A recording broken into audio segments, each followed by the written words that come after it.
السلام علیکم ناظرین، میرا نام زبیر ہے، میری عمر 15 سال ہے۔ میری فیملی میں ٹوٹل 4 افراد رہتے تھے، میرے امی ابو، میں اور میری پھپھو۔ میری ایک بہن تھی جس کی شادی کر دی تھی، ہم ٹوٹل 2 بہن بھائی ہی تھے۔ میری پھپھو کی عمر ابھی 3 سال ہی ہے۔ میری پھپھو دکھنے میں کافی جوان نظر آتی تھی۔ میری پھپھو نے شادی نہیں کروائی تھی۔ میری پھپھو کے ایک لڑکے کے ساتھ تعلقات تھے، اس لڑکے نے میری پھپھو کے ساتھ بے وفائی کر لی تھی۔ میری پھپھو ذہنی مریض بن گئی تھی اور اس نے شادی نہیں کی تھی۔ میرے ابو کافی کوشش کرتے تھے کہ وہ میری پھپھو کو ریکور کر سکیں اور اس کو دوبارہ ایسی زندگی میں لے آئیں، لیکن میری پھپھو کے ذہن کے اوپر احساس ہوا تھا کہ وہ کسی بھی مرد پہ یقین نہیں کرتی تھی اور وہ مردوں کی ذات کو برا سمجھنے لگی تھی۔ میری پھپھو ٹیچر تھی اور سرکاری اسکول میں بچوں کو پڑھاتی تھی، لیکن میری پھپھو کا ذہن الٹ جانے کے سبب پھپھو کو جاب سے ہاتھ دھونا پڑا تھا، اور جس مرد نے میری پھپھو سے بے وفائی کی تھی اس نے آگے شادی کر لی تھی اور اس نے میری پھپھو کے ساتھ غلط کام بھی کیا تھا، اس لیے میری پھپھو کا پاگل پن اتر آیا تھا اور میری پھپھو پاگل ہو گئی تھی۔ میرے ابو نے میری پھپھو کا کافی علاج کروایا تھا، لیکن میری پھپھو ٹھیک نہیں ہو سکی تھی۔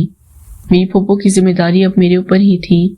میری امی ابو دونوں ٹیچر تھے اور وہ اپنی جاب میں بزی ہوتے تھے، اس لیے امی ابو نے پھپھو کی ساری ذمہ داری میرے اوپر ڈال دی تھی اور کہا تھا کہ اپنی پھپھو کا تم نے خیال رکھنا ہے۔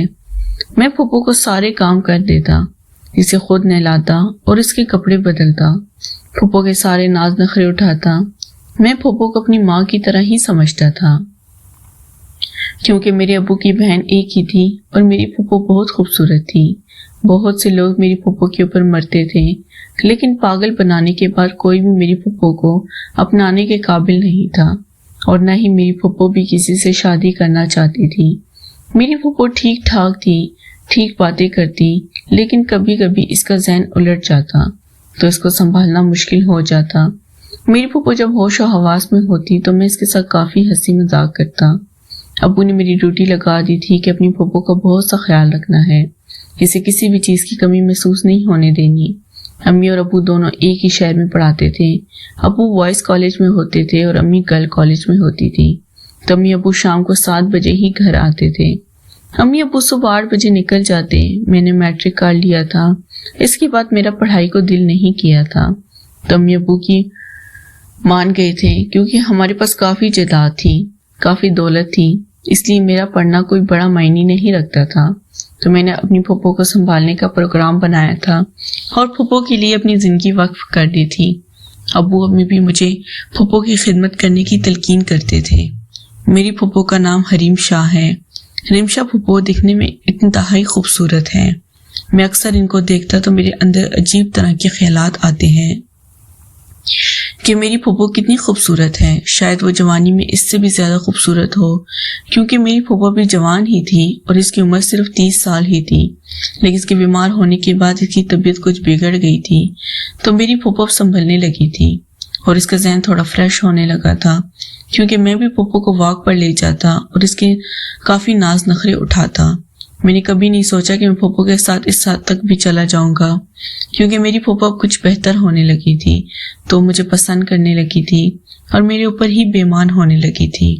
میں نے پھپھو کو کہہ دیا تھا کہ آپ بے فکر ہو جاؤ، آپ کو جب بھی میرے سے کوئی کام ہو تو مجھے بتا دینا۔ تو پھپھو بھی اب میرے ساتھ عجیب طرح کی فرمائشیں کرتی اور کہتی کہ تم میرے پاس ہی بیٹھے رہو اور میرے ساتھ وہ کام کرو جو کام میرے پہلے عاشق نے کیا تھا۔ میں نے پھپھو کو صاف انکار کر دیا تھا اور کہا تھا پھپھو دیکھو ابھی تم ٹھیک نہیں ہو، تمہاری ذہنی توازن بھی ٹھیک نہیں، تو تمہیں یہ کام زیب نہیں دیتا اور میں تمہیں ایک اونچا درجہ دیتا ہوں، اس لیے میں تمہارے ساتھ ایسا کام نہیں کر سکتا۔ لیکن پھپھو رونے لگتی تھی اور مجھے مجبور کرتی تھی کہ تم لازمی میرے ساتھ ہی کام کرو۔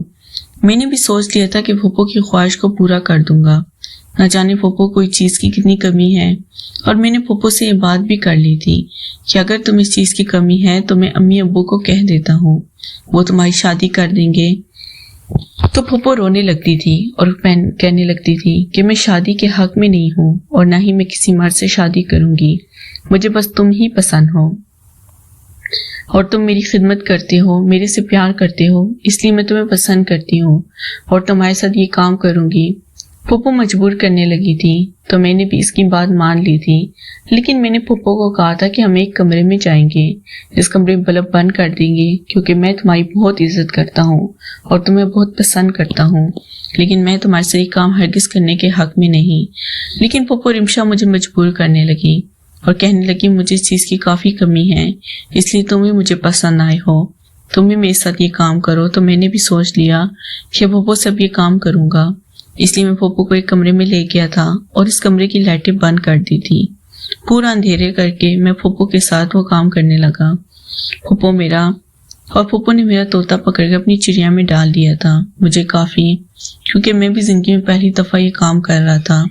میں 15 سال کا ہو چکا تھا اور آج تک میں نے کسی بھی لڑکی کے ساتھ یہ کام نہیں کیا تھا، اس لیے مجھے بھی اس کام میں میں پھپھو کے ساتھ کافی خوش ہو گیا تھا۔ اب میں پھپھو کو پسند کرنے لگا تھا۔ پھپھو کام کروانے کے بعد میری عادی ہو گئی تھی۔ اب جب بھی پھپھو اس چیز کی کمی محسوس ہوتی تو مجھے اپنے کمرے میں بلا لیتی اور میرا طوطا اپنی چڑیا میں ڈال کر۔ اب پھپھو کو بھی کسی مرد کی ضرورت نہیں تھی کیونکہ وہ سمجھتی تھی کہ میں ہی اس کا شوہر ہوں۔ میں نے بھی اب سوچ لیا تھا کہ شادی نہیں کروں گا اور پوری زندگی پھپھو کے ساتھ ہی گزاروں گا۔ امی ابو تو پہلے ہی میرے اوپر دھیان نہیں دیتے، اس لیے میں نے سوچ لیا کہ امی ابو سے کہہ دوں گا کہ مجھے شادی نہیں کرنی، بس میں پھپھو کو سنبھال لوں گا۔ امی ابو بھی مان گئے تھے اور میں پھپھو کے ساتھ ہی رہنے لگا تھا اور اب پھپھو کی ہر جائز ناجائز خواہش کو پورا کرتا، اس کے ساتھ ہی زندگی گزارنے لگا تھا۔ ناظرین، اگر آپ کو یہ کہانی پسند ہے تو ویڈیو کو لائک کر دیں۔ شکریہ۔